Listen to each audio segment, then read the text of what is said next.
Todas as coisas que vemos, ouvimos e sabemos estão nas Escrituras. Mas, contudo, é necessário um olhar mais apurado para compreender. Programa Panorama Bíblico, estudando a Palavra de Deus, livro por livro. Toda terça-feira, às 20 horas, com os pastores Ayrton e Débora. Os autores dos livros da Bíblia, os anos em que foram escritos, personagens e passagens bíblicas explicadas de uma forma que irão impactar a sua vida. Programa Panorama Bíblico, toda terça, às 20 horas.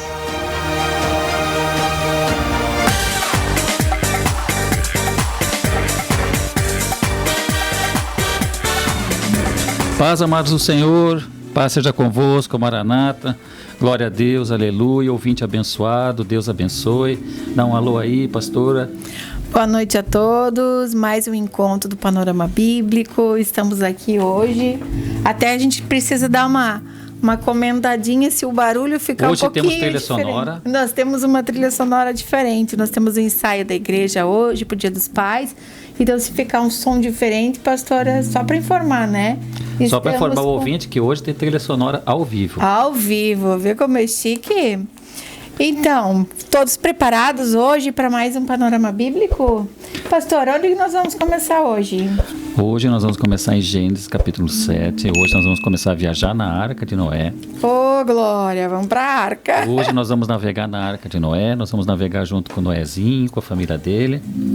Vamos navegar. Mas, pastor, e contar como foi essa navegação deles. Então, pastor, mas antes a gente queria lembrar aqui da agenda da semana da nossa igreja. Vamos primeiro fazer uma oração? Amém. E pedir amém. a direção Vamos de lá. Deus, que o Senhor nos direcione, esteja conosco, e depois a gente vai dando prosseguimento. Amém. Então, amados ouvintes queridos, feche seus olhos, vamos orar, vamos conversar com Deus nesse momento, pedir a direção dele. Pai, em nome de Jesus, estamos em tua presença, Paizinho. Pedimos que o teu Espírito Santo seja conosco, Pai. Que a tua graça maravilhosa ela venha aos nossos corações, nossas mentes, Senhor. E que alcance através das ondas, Senhor, do rádio, pela internet, todos que estiverem ouvindo, que possam ser recebidos, ó Pai, no céu. Receber essa graça maravilhosa derramada sobre nós. E que o teu Espírito Santo traga a palavra rema, revelada a todos nós aqui, Senhor. Abençoa-nos nessa noite, traga-nos, Senhor, a tua palavra a cada um de nós, que nós possamos aqui estudar juntos e estar conforme a tua vontade. Abençoa cada ouvinte, cada lar, esteja conosco aqui na rádio. Assim nós cremos, te agradecemos, Senhor, em nome de Jesus. Amém. Glória. Agora sim nós estamos abençoados. Agora, qual é a agenda da igreja dessa semana? Mas antes, pastor, eu quero agradecer a nossa Vivi querida que está aqui do nosso lado. Precisamos. O nosso mano Alisson, a nossa mana Edilene, que Deus está aqui abençoe essa equipe abençoada e maravilhosa. Que, olha, é um corpo lindo. Vem cá, mano Alisson. Vem cá, mana Edilene. Vem cá, Vivi. Para nós aparecer claro, aqui, ó. Para aparecer a equipe abençoada aqui. Para ficar todo mundo lindo aqui, ó. E registrar a presença dos nossos amados bênçãos de Deus aqui. Que nos ajudam. Vem cá, essas são as bênçãos de Deus aqui, que estão sempre conosco, que estão gravando, que estão nos ajudando na técnica aqui e que estão nos ajudando a dar o direcionamento nesse trabalho. Que Deus nos abençoe. Muito obrigado. Vocês merecem. Em nome de Jesus. Essa equipe abençoadíssima aqui do Senhor. Como Deus levanta servos e servas abençoados. Deus sempre, né? Deus sempre tem o melhor dessa terra para todos nós. E não importa de que forma seja, se são pessoas, se são bens materiais, se são dons espirituais, mas sempre Deus dá o melhor. E nós temos aqui uma equipe abençoada, a Vivi abençoada, o mano Alisson, a mana Edilene, e assim nós estamos, né, pastor, conseguindo fazer todo o nosso encontro com Deus, o nosso panorama bíblico. A Deus por isso. Todos os dias e com a presença do Senhor. Então vamos lá, agenda da semana, pastor. Agenda da semana, até já vamos fazer o seguinte, nós tínhamos um formato e nós agora estamos atualizando o formato do programa, no qual semanalmente a gente vai trazer no programa, inicialmente antes de entrar no estudo bíblico, né, você vai pegando sua Bíblia, pegando seu caderninho aí em casa e nós vamos passar a agenda da semana, o que a igreja está proporcionando para a sua comunidade aqui, para a comunidade Isso. joinvilense. Então, na segunda-feira a gente começa às 9 horas, um dia com Deus, né, às 9 horas da manhã. Às 19h30 tem o culto o encontro.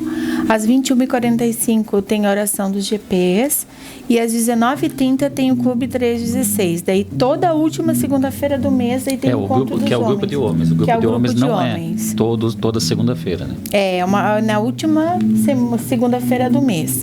Né? Exato. Nas quartas-feiras nós temos às 20 horas duas agendas, o estudo de quarta-feira, que é a escola teológica, né? O estudo de quarta e a escola teológica.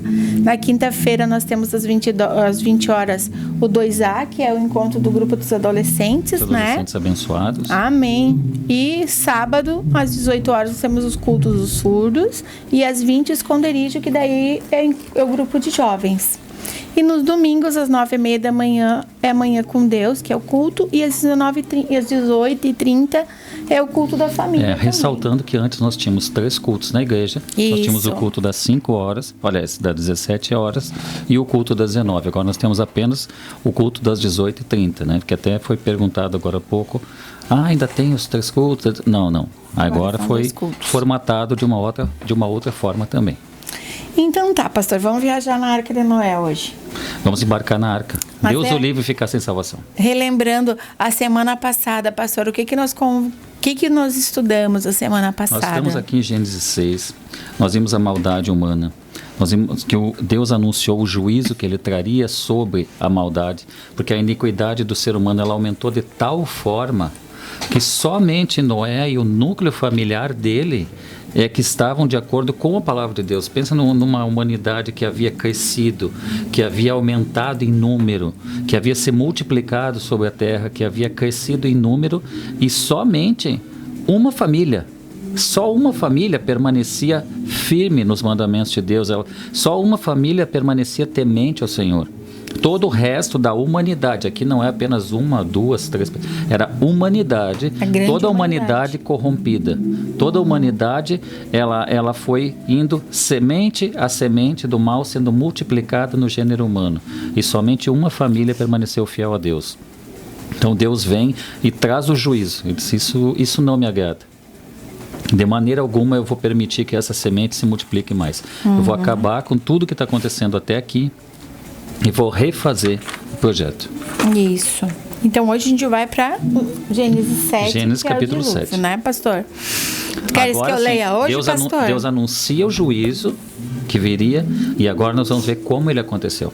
Então a gente estudou que havia multiplicação do gênero humano, a multiplicação do mal aconteceu no capítulo 6, agora no capítulo 7 a gente adentra como aconteceu, qual é o modo, como operou e como aconteceu esse juízo de Deus. E muitas vezes, aqui a gente vai poder também esclarecer a questão que quando se fala em dilúvio, a gente pensa assim, foi um castigo, mas na realidade não foi um castigo, né? A gente vai poder desmistificar o que Deus quis exatamente com o dilúvio, né?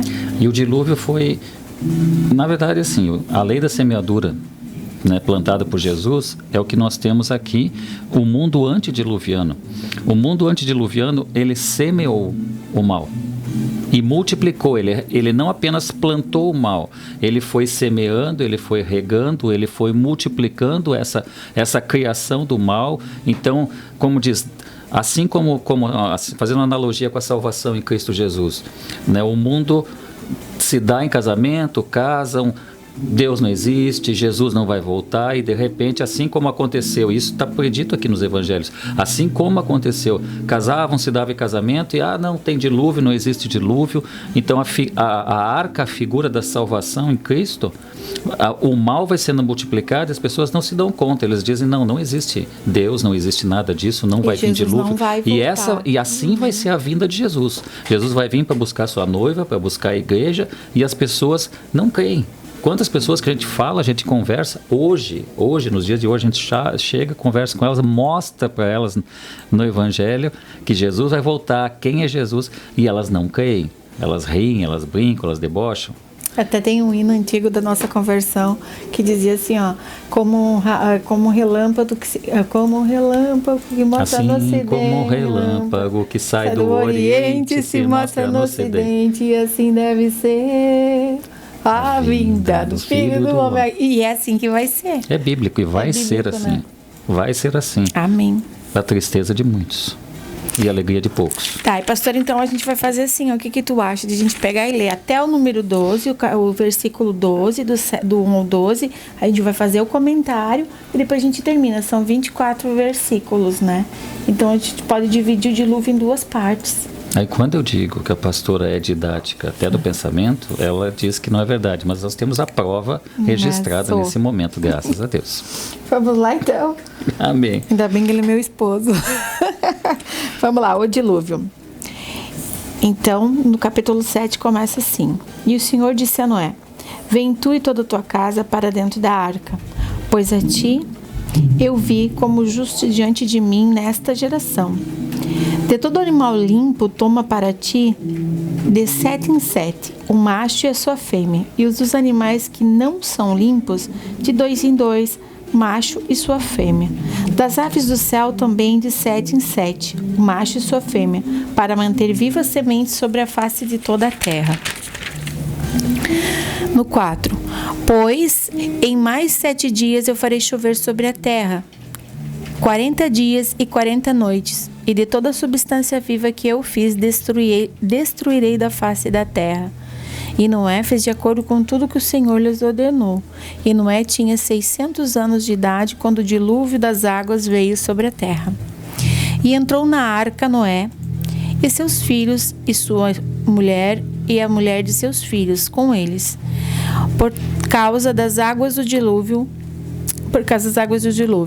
dos animais limpos e dos animais que não são limpos, e das aves e todas as coisas que rastejam sobre a terra, entraram de 2 em 2, até Noé na arca, o macho e a fêmea, conforme Deus ordenara a Noé.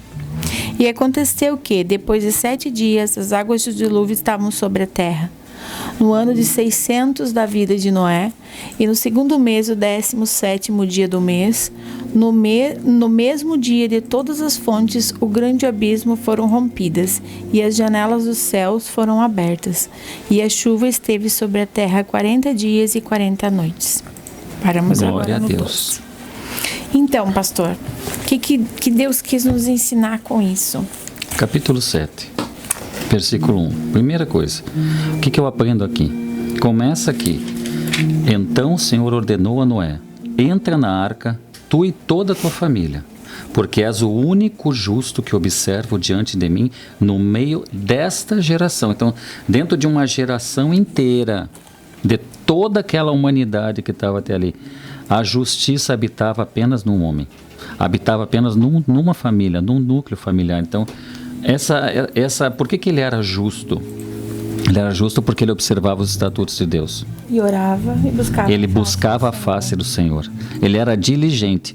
E assim, as pessoas às vezes, hoje, elas falam, até pela situação que a gente está vivendo, né, um pouquinho conturbada em vários setores do Brasil, o pessoal diz assim: meu Deus, e agora? Né? Nós estamos vivendo muitas mudanças no Brasil e no mundo. E o pessoal diz: nunca vi tanta maldade. Quando a gente estuda a Bíblia, a gente vê muita maldade. Quando a gente vê a Bíblia, a gente vê que a maldade é algo cíclico no ser humano, infelizmente. Se inicia novamente com Noé. Não quero adentrar muito além do 7, mas assim, é cíclico, porque havia 2 pessoas no Éden.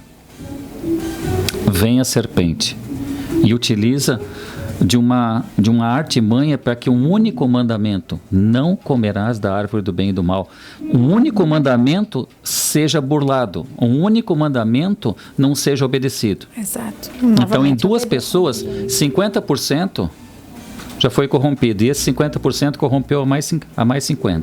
Exatamente. Então, ali já era os primórdios, toda aquela humanidade que existia dentro do Éden já foi corrompida. Toda a humanidade do Éden foi corrompida. Então, sai do Éden, é expulso do Éden, temos 4 pessoas. Se cria uma 25%, ou seja, um dos 4 já é corrompido e vencido pelo mal. E Caim mata Abel. Aí a gente já tem um novo começo. Começa 7, a linhagem do outro filho. Aí lá na frente, a gente viu ali em Gênesis 6, se encontra a linhagem segundo alguns teólogos, não vou entrar no mérito dessa questão ali de Gênesis 6, né, que a gente falou os filhos de Deus e as filhas dos homens, mas basicamente o que é mais comumente aceito na teologia, as duas linhagens se encontram. A partir do momento que as duas linhagens se encontram, começa a corrupção. A linhagem pura, a linhagem de misericordiosos homens de Deus de Sete é corrompida. Com a linhagem de Caim. Então, começa a corrupção do gênero humano, começa a impureza moral, começa a impureza ética. Isso acontece no momento em que as pessoas perdem o temor do Senhor. O temor do Senhor é o princípio da sabedoria, a palavra de Deus nos exorta. Exatamente. Aí quando eles perdem todo esse temor do Senhor, eles vão se desviando para longe de Deus, automaticamente o mal é a ausência de Deus. De uma forma muito simples, o que é o mal? Como que um Deus bom permite o mal? O mal não é permissão de Deus. O mal é afastamento de Deus. Eu me afasto de Deus e caminho para longe dele. Automaticamente eu saio daquilo que é bom e vou para aquilo que está longe do bem. Então toda esse preâmbulo que foi feito até aqui, toda essa cronologia do mal e da corrupção humana, ela vem até Noé. E quando chega em Noé, toda a humanidade corrompida. Aí vem o capítulo 7, versículo 1. Aí Deus interfere diretamente de novo. Assim como ele chega e fala para Adão: Adão, aonde tu estás? Da mesma forma, ele sabia tudo o que tinha acontecido aqui. Sim. Só que diferente de Adão, Noé é alguém que recebe benevolência de Deus. Sim. Ô pastor, assim, ó, aqui, como chama a minha atenção aqui quando diz assim na palavra: e o Senhor disse a Noé: vem tu e toda a tua casa para dentro da arca, pois a ti eu vi como justo diante de mim nesta geração. Então, quando ele coloca ali, vem você, então quer dizer que Deus já estava na arca e já estava esperando. E ele faz uma analogia em relação a Cristo, porque quando lembra aquela passagem que ninguém vem ao Pai senão por mim, que Jesus Exatamente. disse, não é ninguém vai, é ninguém vem. Então aqui quando ele disse vem tu e a tua casa, tu e a tua família, ele já está, é uma figura já de Cristo. E quer dizer o quê? Que ele já estava, Deus já estava ali dentro da arca. Venha a minha salvação. Né? E quando a gente vê aqui estudando a palavra, ali no 2... Aonde estão as suas preciosas anotações? Então, eu já estou olhando nas minhas preciosas anotações ali. Eu fiquei me perguntando assim, ó, animais limpos, puros e não puros, né? Ou limpos e não limpos. Aí eu fiquei pensando e procurando nas Bíblias de estudo o que realmente queria dizer esse animais puros e impuros, né? Limpos e não limpos. Aí o que as Bíblias trazem no estudo todo? E eu fui buscar além também. O que eu percebi? Que quando Deus fala ali, ó, que era para entrar 2 animais, né? De todo animal limpo, toma, né? Toma os animais limpos e toma os não limpos. Ou seja, os limpos seriam de 7 em 7, ele colocou ali, né? E eu fiquei pensando, por que 7 em 7 dos puros, dos limpos e dos não limpos, 2? Aí no estudo todo, o que eu consegui entender disso? Que os animais não limpos eram todos aqueles animais predadores. Os predadores. E os animais limpos seriam todos os animais que Deus pudesse receber ainda dentro eles da arca, eles pudessem sacrificar os animais para adoração a Deus. Então, por isso ele colocou 7. Ele colocou 7 animais limpos de cada um, né? Macho e fêmea, porque eles continuavam fazendo sacrifício e adoração a Deus dentro da arca. Então eles teriam animais tanto para quando a arca descesse e fossem abertas as portas da arca por Deus e eles pudessem ir para a terra para procriarem, eles não faltaria animais. Por isso que foram dos limpos colocados 7 e dos não limpos foram, como eram os predadores, eles puseram só 2, assim que Deus ordenou a eles durante Perfeito, os meus estudos, forma, né? E eu queria só fazer uma observação bem pequenininha. Uhum. Às vezes a pessoa está andando pela vida, ele acha que ele está perdido. Ele não sabe, e ele chega para nós pastores e diz: eu não sei qual é o propósito de Deus na minha vida. Deus não tem propósito na minha vida. Ele está às vezes num problema tão sério que ele não enxerga nada ao seu redor, que ele diz: o que eu aprendo aqui? Animais puros e impuros. Eu preciso de 7 puros, por quê? Porque além da pureza deles, ou seja, eles servem para a alimentação de vocês e eu os recebo em holocausto. Então eu vou precisar de uma quantidade maior. Aqueles que eu não recebo como holocausto, então somente um casal para perpetuar aquela espécie que eu quero. E outras espécies ele acabou não perpetuando porque ele colocou ali um fim nessas espécies. Tanto que ele falou que nas espécies marinhas foi diferente. Porque daí não precisou relevar. Foi uma forma diferente. Os Agora, animais marinhos não foram até na vida dos animais que não foram feitos segundo o sopro divino de Deus, como foi feito o homem. Deus não soprou algo de dentro dele para dentro do homem. Deus apenas os fez. Mas Deus tinha propósito em cada vida animal que ele salvou ali. Deus tinha propósito de salvação até na vida de um animal que o sopro de vida ele fez, ele não soprou. Então pensa, o ser humano jamais pode chegar e dizer: Deus não tem propósito na minha vida. Não. Então eu aprendo aqui que Deus tem propósito na vida de todo mundo. Agora, Deus tem filhos obedientes e filhos desobedientes. Mas olha o detalhe, o Deus de detalhe, o Deus que se move, o Deus que se mostra, ele tem um detalhamento tão grande que até a vida dos animais foi preservada segundo um propósito, segundo a vontade de Deus. Então, Deus tem propósito em literalmente tudo. Todas as coisas. Tudo coopera e tudo tem um propósito dentro da ótica divina. Então jamais uma pessoa pode chegar e dizer: Deus não tem propósito comigo, eu não sirvo para nada. Não, você serve, você ainda não sabe, mas você é amado do Senhor. Sim, e aí eu fiquei pensando assim, né, pastor, trazendo para os dias de hoje, quando será que a terra vai ficar mais com homens limpos do que homens sujos, né? Não limpos, para não falar de sujeira humana, na questão da... Nem vou responder do ponto de vista escatológico, senão vai ser terrível. Mas isso fica chamando atenção, né? Se Deus já destruiu porque havia muita iniquidade e só teve em uma família, né, que Deus viu graça, então tu imagina nos dias de hoje como está o coração de Deus. Com tudo que a gente sabe, que a gente escuta, você vai assistir um programa de TV, meu Deus do céu, não existe mais amor pela vida das pessoas. Então, quanto o coração de Deus fica triste, né, por isso tudo. E daí, pastor, eu fui lá, fiz mais uma anotaçãozinha lá no 7.4, que diz assim: Deus deixa bem claro que Ele pode construir tudo, mas Ele também pode destruir tudo. E por que eu coloquei isso? Porque no momento que Ele faz assim, ó, quando o pecado aumenta, eu fiquei pensando assim, quanto destrutivo é o pecado, para que Deus fez com todo amor, com todo cuidado, fez a terra, preparou para o homem, coloca o homem ali. A analogia da casa. Isso, preparou a casa, o homem veio, ficou ali. E daí a gente percebe quão destrutivo o pecado é. Porque Deus, tanto Ele constrói como Ele destrói todas as coisas da forma que Ele quiser e como Ele quiser, certo? Sim. E quão destrutivo que é o pecado, que Deus destruiu tudo que Ele havia feito. Porque Ele destrói tudo novamente com o dilúvio. Aí entra a figura do oleiro. Exatamente. Ele viu que havia uma trinca naquele barro, ou seja, ele viu que não estava perfeita aquela peça produzida. Havia algo na peça, ele é o oleiro. Assim, ele tem total autoridade, por quê? Porque ele é o autor. Então, se ele é o autor, cabe a ele exaltar a quem for de exaltar, como no caso de Noé, e cabe a ele destruir aquilo que não serve. É como diz também a figura, a gente vai ver dentro da palavra de Deus várias vezes essa figura. Existem vasos de honra e vasos de desonra.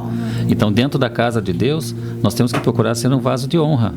O menor vaso que seja, mas que haja honra nesse vaso. Que esse vaso seja um vaso preparado para ser utilizado, um vaso pronto a ser usado, um vaso de honra. Porque o vaso de desonra, ele corre o risco de voltar, se ele for feito de um metal. O oleiro, ele pode refazer o de barro e ele também pode fundir novamente aquele que é de metal. Aquele que acha que eu sou de metal, eu não tenho como voltar para o oleiro. Não, mas o oleiro também pode fundir ele novamente. Ele pode ser provado, pode ser testado e ele pode ser novamente reformulado. E como o pecado passa a ser hediondo aos olhos de Deus, né? Que, por Abominável exemplo, e mal cheiroso. ele preferiu destruir toda a raça humana, eliminar todos os seres que ele já tinha feito em detrimento do pecado. Por quê? Para que não continuasse o pecado permanecendo na terra. Então, olha só como o pecado é. A gente não pode ter pecado, nem um pecadinho de estimação que a gente sempre fala, né? A gente tem que eliminar tudo e qualquer pecado. Claro que a gente sabe que somos falhos, vivemos no mundo. Não somos do mundo, mas estamos no mundo. Somos peregrinos e errantes aqui. Sim, e acabamos muitas vezes cometendo os pecados. Mas a diferença é que a gente tem que todo dia chegar diante de Deus e dizer assim, não, esse pecado, eu posso ter pecado aqui, mas Senhor, me perdoa. Eu sou um pecador que confessa o meu pecado. Sou pecador que falo, só que não posso ter um pecadinho de estimação, todo dia ir lá pecar, errar e pedir perdão para Deus.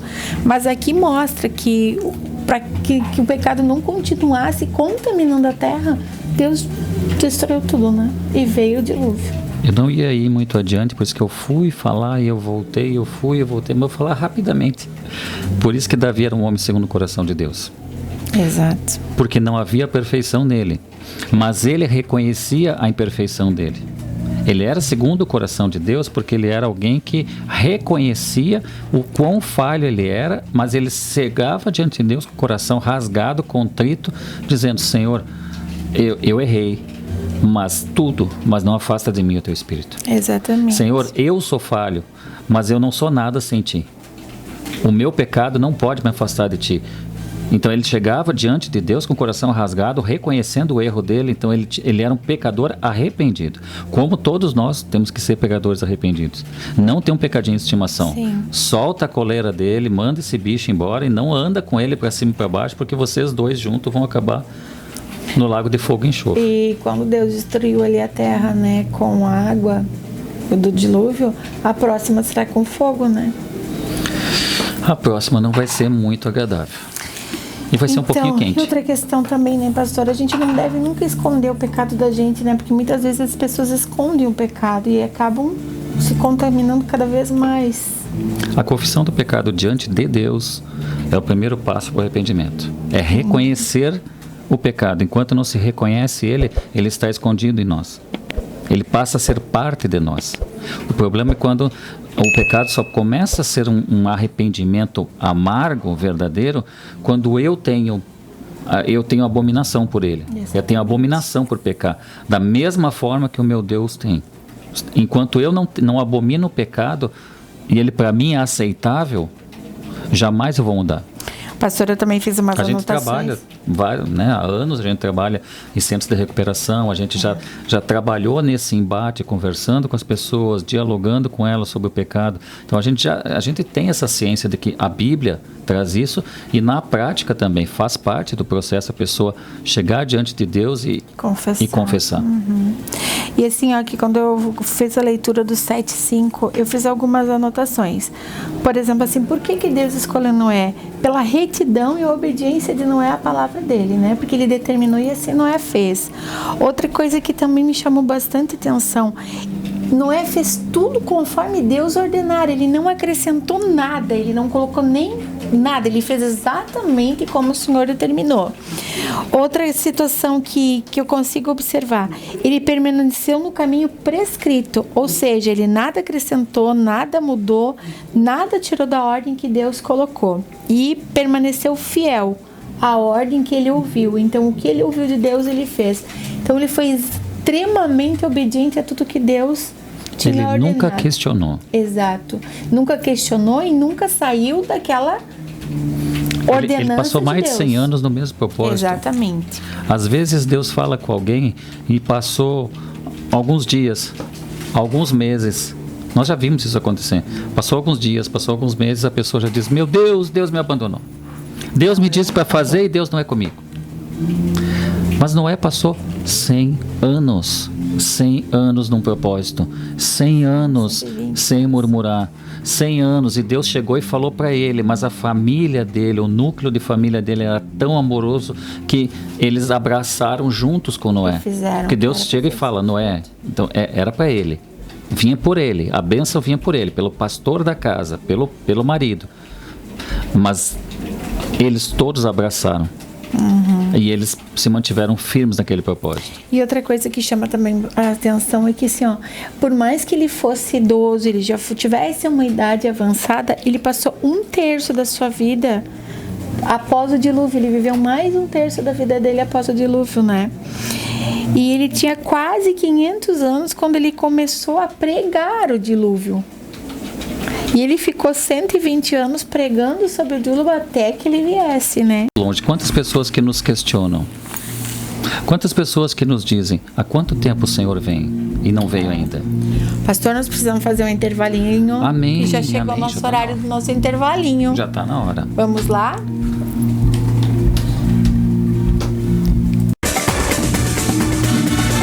Ô Glória, voltamos aqui, já foi feito o lanche, daqui a pouco a gente já está chegando, o cafezinho já foi pronto, agora pega o lápis, pega a caneta, pega novamente o caderno, vamos anotar aqui. Pastora Débora, suas anotações abençoadas, vamos em frente. Pastora, assim, ó, olhando aqui para as minhas anotações, eu percebo assim, ó, maior e mais completo zoológico jamais havia sido reunido. Eu fiquei pensando, que zoológico lindo reunido. Divino, né? E outra coisa que eu fiquei pensando assim, meu Deus, olha, nunca foi pela capacidade humana de Noé, né? Sempre foi pela presença do Senhor, né? Para que ele fizesse a arca. Então são coisas assim que eu vou lendo e eu vou anotando, para poder... E 3 andares de arca. 3 andares com cada complemento, né? Ele não era algo simples de construir. Deus não requereu dele que ele construísse um barquinho. Deus não requereu dele que ele construísse uma canoa. Ele não era um homem com... Só para repetir o que a gente já falou aqui. Ele não tinha conhecimento de uma engenharia naval. Ele nunca tinha construído nada nem parecido com isso. Ele era um homem que sabia plantar. Ele vivia da terra. Ele não era um homem que tinha esse conhecimento para construir 3 andares, para construir também algo ali, uma cobertura para que não entrasse água. Construir mais aquela porta lá em cima, aquele local lá em cima, porque é onde os animais seriam soltos. Até esse detalhe, Deus, quando deu a arca para ele, disse, olha, vai ter um local lá em cima que você vai soltar os animais para você saber quando que acabaria o dilúvio. Então, tudo foi predito por Deus. Betumar, ou seja, impermeabilizar, que a gente chama hoje, mas eles passavam betume para que não entrasse água nas madeiras ali. Então, tudo isso foi algo que Deus deu a ele. Deus foi ensinando ele, não poderia ter sido com mãos humanas se não fosse com mãos divinas, né, pastor? É impossível. E assim, ó, o que a gente percebe ali, quando as águas começaram, imagina o terror que quando as águas começaram a avançar, o terror que foi, e somente 8 pessoas se salvaram, né, pastor? E eu fiquei me perguntando, por mais que o pecado tivesse ali, que a gente sabe que foi o motivo do dilúvio, porém, assim, ó, os 8, eles não participavam de poligamia, né? Eles eram dentro do propósito do matrimônio. Eles a imoralidade sexual não tinha, a poligamia não existia entre eles. Então, isso era um fator também que Deus reservou e guardou eles. E que veio da linhagem cainita. Toda essa deturpação veio da linhagem cainita, e quando houve essa mescla, essa mistura das linhagens, que a gente viu agora no capítulo 6, a gente percebeu que essa mescla não foi uma mescla que trouxe muitas bênçãos, que trouxe muitas virtudes, né? Então, pastor, quando eles entraram na arca, eu me perguntava assim, poxa, eles entraram na arca, porque Deus disse entre, né? Mas todos os animais vieram até a arca, ele não precisou sair para juntar animais. Deus deu ordem divina aos animais. Para que os animais entrassem, né? E os planos e os projetos de Deus ali estavam se cumprindo, entrem vocês, e agora eu vou mandar que os animais entrem também, né? E entraram organizados e sem atraso, né? Dentro do tempo certo. Dentro do Kairos. Dentro do tempo de Deus. O Kairos de Deus, ou seja, o tempo de Deus, essa palavra que traduz dentro do Kairos, tempo de Deus, né? A gente vê, às vezes passa tem lojas, tem empresas que falam Kairos ali, a pessoa deve ser só um nome, talvez seja o sobrenome de alguém, né? Então agora você já sabe, quando você passar e você vê Kairos escrito lá, é porque alguém que tem o conhecimento de Deus e que colocou um nome relacionado a Deus, porque Deus deve ter dado aquilo para ele no tempo dele. Exatamente. Deus deu no seu tempo a eles, e assim como trouxe os animais no tempo certo, no tempo correto, no tempo perfeito, para que também, à medida que eles fossem chegando, houvesse tempo de Noé ir acomodando os animais. E organizando ele, porque eu fico... E alimentação, alimentação já me peguei animais. pensando nisso, aqueles 3 andares, como que era organizado, se não fosse pela mão divina para transportar aqueles animais ali. Então a mão de Deus é maravilhosa. E eles entraram em 7 dias, né? E 7 dias se esgotaram e agora começa a chover. Entrou e ainda vai falar aqui que quem fechou a porta da arca foi Deus. Foi Deus. A gente não passou por aí ainda. Já adiantei mais um pouquinho. A gente não passou por aí ainda. É que me chama muita atenção, não foi Noé. Deus deu a salvação e Ele é o autor da salvação. Sim. Na minha Como salvação isso? eu chamo a todos, e aquele que obedecer e for obediente, eu o salvarei. Mas ele tem total controle da salvação, isso não está na mão do homem. Controle da salvação, controle dos planos e projetos de Deus. Ninguém frustra os planos de Deus. Não há condição. Por mais que nós, seres humanos, às vezes a gente tenta desviar, não por querer desviar, mas às vezes a gente acaba não fazendo o que Deus determinou para a vida da gente, e quando a gente se percebe, a gente já está lá no propósito. Só que viver os propósitos de Deus, como Noé viveu, ou nós, nos nossos dias de hoje, vivermos os propósitos é estarmos diretamente no centro da vontade de Deus, e tudo que fica no centro da vontade de Deus, todas as pessoas que se colocam no centro da vontade, jamais vão ser infelizes, eles só vão ser felizes e cada vez mais conhecer um amor de um Deus maravilhoso, né? E a gente percebe que aqui não foi frustrado, porque veio a seu tempo cada animal para que eles pudessem ir organizando. Só para ilustrar isso, o profeta Balaão, certa vez, ele estava indo por um caminho e ele queria amaldiçoar o povo de Deus. Deus usa uma mula para falar com ele, para pregar para ele, para dizer, não vai fazer isso com o povo de Deus. Então, assim, Deus, ele, se não tem outra alternativa de manter os propósitos dele, ele vai trazer à existência aquilo que não existe, porque ele é Deus, ele pode. Exato. Então, ele fez algo que é inconcebível a olhos humanos, mas ele usou uma mula para pregar para o profeta.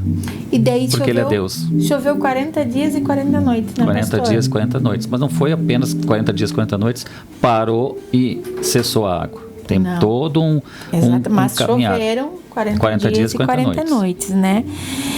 E nesse tempo... E vamos às anotações para eu tô lendo aqui as minhas anotações. com a pastora Débora Andrade. Ele ri porque eu fico anotando para ler e depois não esquecer, porque as coisas que são Mas importantes... é lindo, é maravilhoso. Dá um livro. Aqui eu coloquei assim, ó, Deus poderia ter preservado Noé de outras formas, ou seja, de outros métodos, né? Mas ele colocou daquela maneira e ali ele provou que a fé e a obediência de Noé seria firme nos seus propósitos e nos seus planos, né? Como a figura da graça. Exatamente. Deus enumerou aqueles que lhe acreditavam, que acreditavam nele e que ele viu graça nesses 8, né? Por isso que assim eles foram para dentro da arca. Ou como a gente entende também, o pessoal às vezes diz, poxa, Deus olha dos altos céus, olha para Maria, ele acha graça em Maria. Ele olhou dos altos céus, ele achou graça em Noé. Sim. Então, um dos nossos objetivos, além de adorarmos a Deus, é atrairmos a presença dele. É atrairmos a atenção de Deus. Agora, fazendo como sempre uma analogia muito simples, quem é pai, quem é mãe e quem não é pai e mãe já foi filho e já fez isso com certeza. Eu fiz quando era pequeno, com certeza tu deve ter feito também. Quando uma criança quer atrair a atenção do pai ou da mãe ou de um adulto, ele se esconde atrás da cortina. Aí o pezinho fica aparecendo. O contorno dele está atrás da cortina.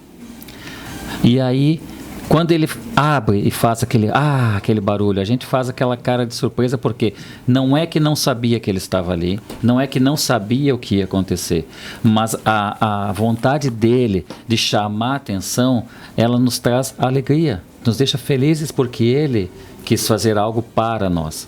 Então, se nós nos alegramos com uma criança, o que dirá Deus? Deus é porque, como a gente surpreende um Deus que é onipotente, onisciente Ele tudo vê, tudo pode, tudo sabe. Como nós vamos chamar a atenção dele? Só que assim como nós sabemos que a criança está ali tentando atrair a nossa atenção, da mesma forma, quando a gente é obediente, quando a gente ora, quando a gente busca a presença de Deus, a gente lê a Bíblia, que é essa carta de amor maravilhosa que ele deixou para que todos os filhos dele aprendam a voltar para casa, porque aqui não é a nossa morada e a gente aprende aonde é a nossa morada e voltar para ela dentro da palavra de Deus. Então toda essa carta maravilhosa de amor, tudo isso ocorre de uma forma precisa e maravilhosa. Então atrair a atenção de Deus como Noé atraiu, pela justiça dele, por não ter se corrompido. Então, assim, por mais que hoje a gente veja, hoje a gente estava olhando ali sobre as notícias na TV, a gente fica preocupado. Se a gente olhar para as circunstâncias ao nosso redor, nós ficamos preocupados. Agora, quando nós olhamos para a cruz, a gente sabe que vai ser uma volta para casa. E que nós apenas temos que ficarmos puros no meio de uma geração impura. Então, quando fala de pureza ali, Deus quer a pureza. Deus quer que seja entregue a Ele a pureza. A pureza Ele recebe. Aquilo que é impuro, Ele rejeita. Foi assim com Caim e foi assim com Abel e é assim com todos nós. O nosso coração entregue a Deus é puro. O nosso coração apartado de Deus, ele se torna impuro. E permanecer nos planos de Deus, né? Daí isso quer dizer permanecer fé no projeto do Senhor. E obediência. Então, se você tem fé em Deus e tem obediência à sua palavra, porque a gente conhece Deus e o que Ele quer aqui na palavra, e se nós permanecermos firmes, a gente sabe que foi agradar o coração de Deus, como Noé os 8 agradaram. Vamos seguir em frente, pastor. No versículo 13, então. Pode fazer a Nesse leitura. mesmo dia, entraram na arca Noé, Sem, Cã e Jafé, os filhos de Noé, e a mulher de Noé, e com ele as 3 mulheres e seus filhos. Eles e todo animal segundo a sua espécie, e todo gado segundo a sua espécie, e toda coisa que rasteja sobre a terra segundo a sua espécie, e toda ave segundo a sua espécie, pássaro de toda a espécie. E entraram na arca, entraram para Noé na arca, de 2 em 2, de toda a carne em que há sopro de vida. E aqueles que entraram macho e fêmea de toda a carne, conforme Deus lhe ordenara. E o Senhor o fechou por dentro. Olha só, o Senhor fechou por dentro. E o dilúvio esteve 40 dias sobre a terra. E as águas aumentaram e levantaram a arca, e ela foi levada sobre a terra. E as águas prevaleceram, e foram aumentadas grandemente sobre a terra. E a arca andava sobre a face das águas. E as águas prevaleceram excessivamente sobre toda a terra. E todos os montes altos que estavam debaixo de todo o céu foram cobertos. 15 côvados acima das águas prevaleceram, e os montes foram cobertos. E morreu toda a carne que se movia sobre a terra, tanto as aves quanto o gado e os animais, e toda coisa rastejante que rastejava sobre a terra, e todo homem. Todos aqueles em cujas narinas estava o sopro de vida, e tudo que estava na terra seca morreu. E foi destruída toda a substância viva que estava sobre a face da terra, tanto o homem quanto o gado e as coisas rastejantes, e as aves dos céus. E eles foram destruídos da terra. E somente Noé permaneceu vivo, e aqueles que estavam com ele na arca. E as águas prevaleceram sobre a terra 150 dias. Acabou no versículo. O capítulo 7 encerra aqui. Nos trazendo como aconteceu todas essas águas, todo esse volume excessivo de águas, esse volume de águas que nunca havia vindo sobre a terra, esse período que também não choveu e Noé pregava sobre chuva, Noé pregava, as pessoas olhavam e debochavam de Noé, diziam que isso não ia acontecer. Como muitas vezes a gente chega e fala de Jesus, a gente fala do que aconteceu, a gente prega a Bíblia, prega sobre os evangelhos, prega a salvação em Cristo. E as pessoas simplesmente dizem, mas eu não vejo assim, eu não acho que seja assim. Eu disse, mas não, queridos, não é o que você pensa, não é o que eu penso. Vamos examinar juntos a palavra de Deus, que é o que a gente está fazendo aqui nessa noite.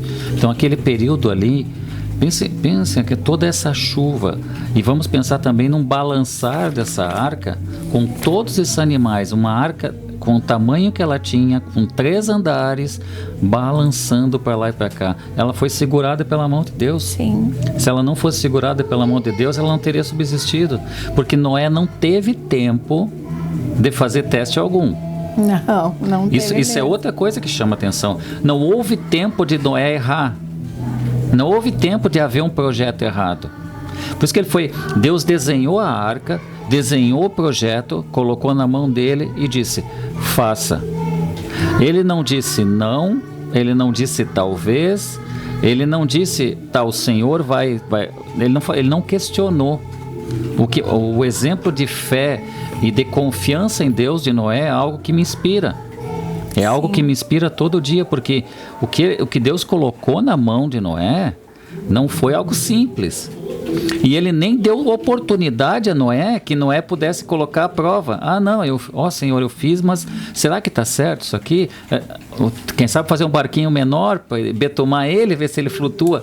Não houve essa possibilidade. Simplesmente caiu um dilúvio e algo que ele pudesse ter feito errado, simplesmente a arca afundaria. E outra coisa que me chama bastante atenção aqui, como é repetitivo, é repetido, várias repetições ali, né?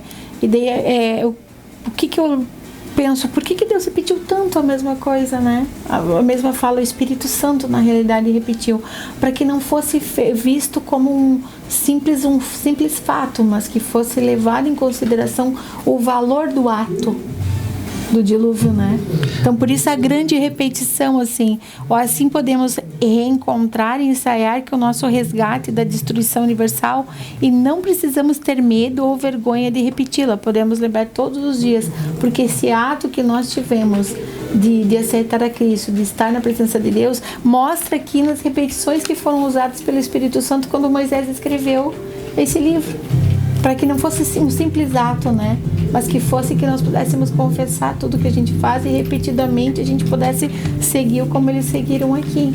E trazendo também um pouco de informação para o nosso ouvinte, que é assim, a arqueologia comprova que houve um dilúvio.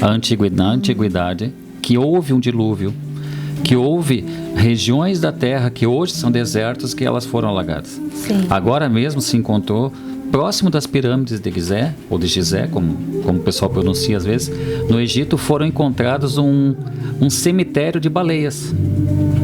Ali já estou adiantando um pouquinho mais aqui, né? Que foi onde, segundo a palavra de Deus, repousou a arca. Então, assim, nós temos também vários outros livros antiguíssimos, livros inclusive sagrados de outras religiões, que comprovam que houve esse dilúvio. Porque as pessoas questionam que esse dilúvio não aconteceu. Mas ele não ficou preservado apenas dentro da raiz judaica, dentro da religião judaico-cristã, que deu origem, através do catolicismo, vieram as vertentes protestantes que nós temos hoje aqui. E não vou entrar no mérito, porque existem as divisões históricas, pentecostais, neopentecostais, enfim.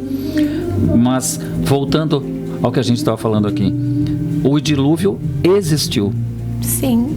O dilúvio é fato na história da humanidade. O dilúvio é um fato dentro da palavra de Deus, e ele é um fato na história mundial. Então não existe dúvida que houve. Não existe dúvida que ele aconteceu, e não existe dúvida nenhuma. Por quê? Porque se a gente, estudando a história da humanidade, a gente visse que era uma história de um povo, que o dilúvio fosse pontual, só um povo relatou. Mas a palavra de Deus diz que ele foi por toda a terra, que toda aquela humanidade corrompida pereceu. E nós temos hoje a arqueologia bíblica subaquática, ou seja, a arqueologia bíblica, os arqueólogos que se dedicam, que se debruçam a estudar a Bíblia, e através da Bíblia, dos locais que a Bíblia indica, eles vão pesquisar e vão escavar. Mas agora o pessoal também está fazendo uma parte que é a arqueologia subaquática, e realmente reinos inteiros submersos ao redor do mundo. Exatamente. Na própria China, na Europa, no Oriente Médio, na África, existem reinos realmente com fortalezas de pedra que estão submersas hoje. E que isso com certeza é reflexo de um dilúvio anterior. Porque são lagos antiguíssimos, são lagos glaciais e não é uma questão apenas do mar, é também rios de água que fluem de grandes rios e lagos glaciais ainda, e que tem toda essa herança da antiguidade que foi destruída no dilúvio. E isso é fato, isso não é uma história, isso é a realidade. Pastor, assim, eu vejo quão benefício eles ganharam, né, quando eles entraram, porque quando fala ali no versículo 15 e 16, que diz assim: todo o fôlego de vida era usado para mencionar anteriormente os alvos da ira de Deus, né? Que a ira de Deus estava ali. E eles foram beneficiados com a graça de Deus quando eles foram colocados dentro da arca. E ali fala que o Senhor fechou a porta após eles entrarem. Então olha que ato de misericórdia que Deus teve, porque se Deus não tivesse fechado, o povo, quando começou a chover, poderia ter ido lá para querer quebrar a porta, para querer destruir ou para cometer violência contra eles, né? E assim, mas Deus selou a porta. A gente não vai ficar aqui conjecturando, mas é bem provável que quando começou a chuva e começou a ficar aquelas torrentes de água e a água começou a subir, enquanto a arca ainda não havia sido movida pelas águas dali, é bem possível, mas eu não estou aqui acrescentando nada ao texto, apenas estou querendo dar o contexto. É bem possível que as pessoas tivessem ficado ao redor. Por quê? Porque Noé falou, Noé pregou, Noé disse o que aconteceria. Sim. E eles não acreditavam, mas aí quando chegou o grande dia, como vai chegar o grande dia em que o Senhor voltará para buscar a sua noiva, e isso também é fato, assim como o dilúvio, isso vai acontecer, porque não apenas base da nossa fé, mas isso é Bíblia, e a Bíblia é inerrante, a Bíblia não falha. Se alguém falha, são os homens quando não conseguem compreender a palavra de Deus, mas a Bíblia não erra, e nós estamos vendo isso dia a dia, semana a semana, estudando juntos aqui. Então, vai acontecer, e as pessoas ao redor, é como o pecador não vai poder morar eternamente com Deus, mas por uma escolha própria. Sim.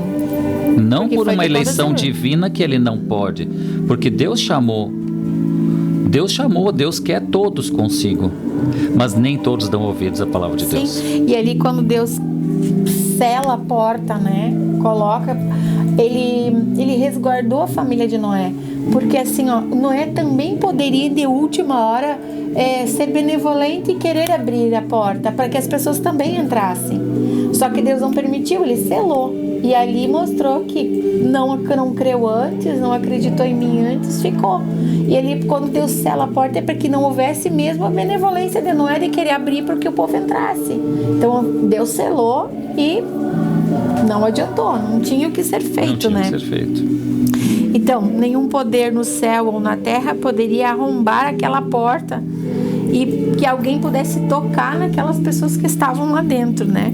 Então, naquele momento, é como se a arca virasse um cofre. Então, fechou o cofre, selou e ninguém mais sabe. Salvou, guardou, preservou, livrou de todo o mal. É como a gente fala: Pai nosso que estais no céu, santificado seja o vosso nome. Venha a nós o vosso reino. O que a gente vê aqui? A gente vê o Pai Nosso aqui. Sim. A gente está vendo aqui, ó. Venha a nós o vosso reino. Quem é que deu ordenança? Foi Deus. Ele veio ao nosso reino e disse: você vai fazer a arca. Então assim, é tão lindo que a gente vê um Pai Nosso dentro do capítulo 7 aqui. A gente vê algo de Deus ali. Livra-nos de todo o mal. Ele livrou de todo o mal, ele guardou, preservou, colocou nas suas mãos, que representava a arca ali, e disse: aqui você está no meu alto refúgio. Aqui você está à sombra do Onipotente. Então toda a palavra de Deus, ela é linda, ela é sublime, porque ela reflete o cuidado de Deus. E ela volta sempre nas mesmas... Umas ordenanças simples. Começou a ler Gênesis, termina a ler Apocalipse, e todo o conteúdo, todos os livros da Bíblia trazem obediência ao Senhor. O temor do Senhor é o princípio da sabedoria, e o homem perde a sabedoria quando não teme a Deus. Exatamente. Então ali o que Deus havia predito, né, nas suas providências, ele sempre vai correndo. Deus sempre vai corresponder tanto às promessas como às ameaças, né? Então, assim, as providências divinas sempre vão acontecer da forma que Ele determinar. Se me prostrado, me adorares, se não, tu vai... Deus é condicional. É condicional. Só que a condição de Deus é demonstrar, pela misericórdia e amor que Ele tem, amor incondicional, o ágape, Ele mostra, filho, se você for por esse caminho, como a gente faz com os nossos filhos, que dirá Deus conosco. Ele diz, você vai por aqui, eu tenho isto preparado, esse aqui é o meu plano, esse é o meu caminho para a sua vida. Se você for por aqui, é o que eu tenho para você é melhor. Mas se você for por aqui, vai acontecer isso, isso e isso. São escolhas, né? Escolha. É como a gente sempre diz, a semeadura é opcional. Você planta o que quer, mas você é obrigado a colher o que plantou. Então, você olha para a plantação do vizinho e diz, poxa, ele tem a abóbora lá, mas que vontade de comer abóbora, mas você não plantou abóbora, você não vai colher. Você vai colher o que você plantou. É a lei da semeadura pregada pelo Senhor Jesus Cristo. Nós não estamos pregando nada novo aqui e nem ensinando nada novo. Nós estamos estudando o que Deus deixou como herança para os filhos. E o que Deus deixou por herança para os filhos, de melhor, a salvação em Cristo e a obediência a Deus. O amor a Deus, a adoração a Deus. E o nosso companheiro de caminho, Espírito Santo, nos ensina a palavra dele. Então, pensando assim, as águas que destruíram uma humanidade inteira também foram responsáveis por salvar uma família, né? Então, depende da condição. Ou você crê e daí você vai ser salvo, ou você não crê e você vai ser destruído. Ou você crê para a salvação da alma ou para a destruição. A mesma água que destruiu uma humanidade foi a mesma água que guardou e salvou uma família inteira dentro da arca. Tudo tem o bem e o mal. Mas depende de como você olha, de como você vive e a quem você serve. O grande segredo de você ter uma vida plena em Deus é a quem você serve.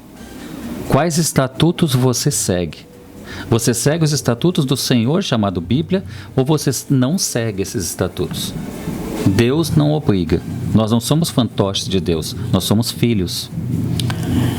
Amém, pastor. Amém. Eu estava olhando o relógio aqui, as horas voam, o tempo, nós comentávamos aqui na rádio que a hora da rádio não é a hora normal. Porque uma hora normal, ela vai devagar, mas aqui na rádio ela voa. Ela Jesus, é muito rápida. Já está terminando, meu Deus. Então, pastor, a gente terminou o capítulo 7, ainda Amém. a gente vai, eu creio que na semana que vem nós ainda vamos dar uma retomada, uma pequena recapitulada no início, após os avisos paroquiais, né? Aí a gente vai adentrar o capítulo 8 e vamos adiante. A gente vai adiante. Isso mesmo. Então, por hoje, nós temos que encerrar, mas, pastor, faz a oração para encerrar, pastor. Eu estou ansioso para fazer. Amém? Amém.